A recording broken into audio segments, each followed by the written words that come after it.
Infamous is a game created by Sucker Punch. You may be more familiar with them as they are the creators of the Sly Cooper series, which personally I'm a big fan of. Now, in Infamous, you play as Cole, a delivery boy who wanted to make a quick buck. His task was to deliver a package to Empire City. Seems pretty easy enough, right? So he goes there, the package explodes. Who would have guessed? And it sent Empire City into chaos, basically. People were looting, people were going crazy and killing one another just to survive. In return, you got electricity powers, which you can decide if you want to be an awesome superhero, or if you want to be Chuck Norris from hell and play by your own rules. It is a 3D sandbox game. Sandbox means open world. Basically, take GTA and put superpowers.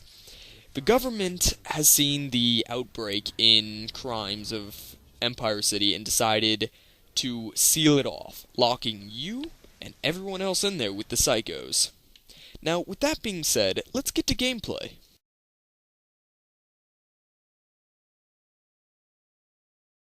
In Infamous, you go through the campaign. Well, that's kind of guessed, right?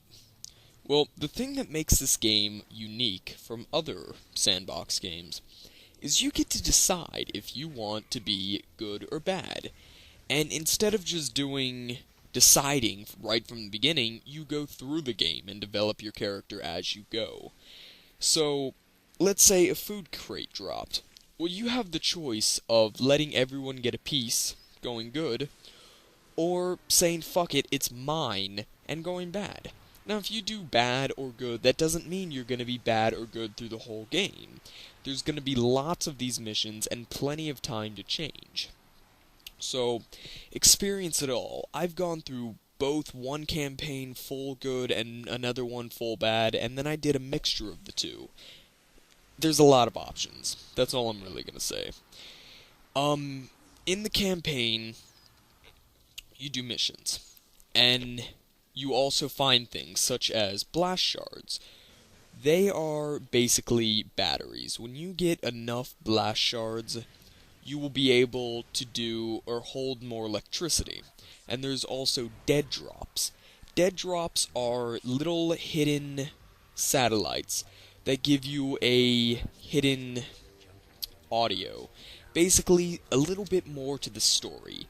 You know, giving you that extra oomph to come back to the game and wanting to do more and more, you know? As you go good and bad, you will develop your powers, and you will be defeating people.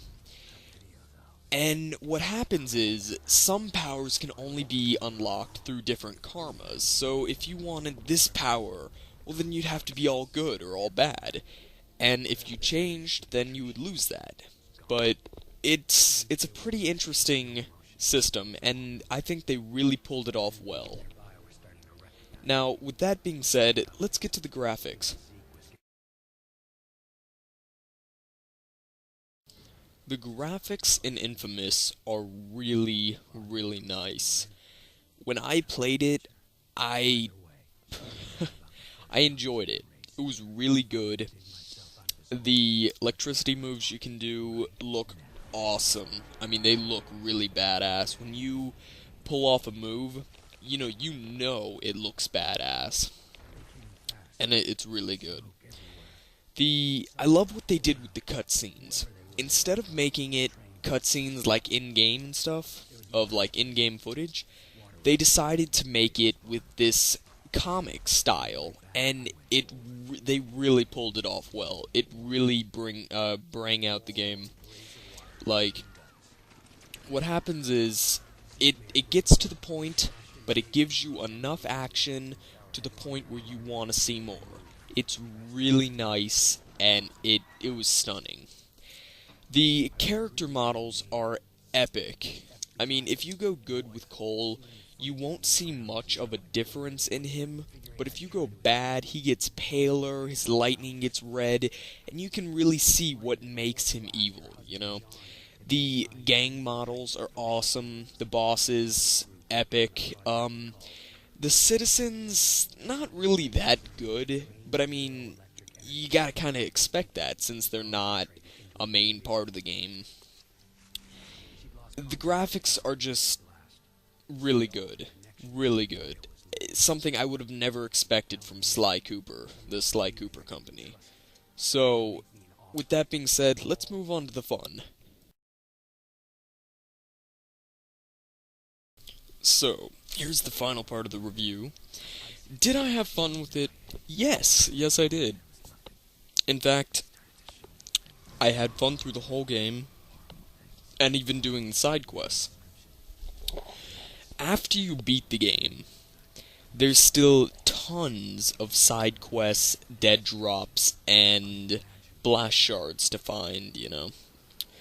Um, it, this game is fun. I mean, this game is really fun. I absolutely love how they made it. The only thing I really wish they would have made is like some type of multiplayer. I mean, I know it wouldn't really work out considering there's only one hero, but like maybe they could do some type of like deathmatch thing where you can be the bad Cole versus the good Cole, you know, and just use all the powers to your advantage, or where you could go into like a co-op or something with, you know, Cole and Zeke.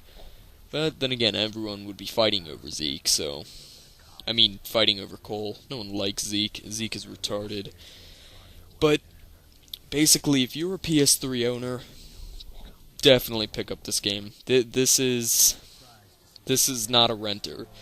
This is definitely a buyer. It's fun. It's really fun. Um, that's all I can really say is it's really fun. I mean, there's lots of quests to do after you beat the game, lots of blast shards to find and dead drops, and then as you do the missions, you're slowly bringing the city back to life, you know, and you'll definitely want to go back and do other karmas. Like if you go all good, you'll see the city start to come back to normal and look all peaceful and shit. If you go bad, you can see the real difference between the city and how it's going from good to bad, and it was just a fun game. Definitely pick it up. Try it or rent it.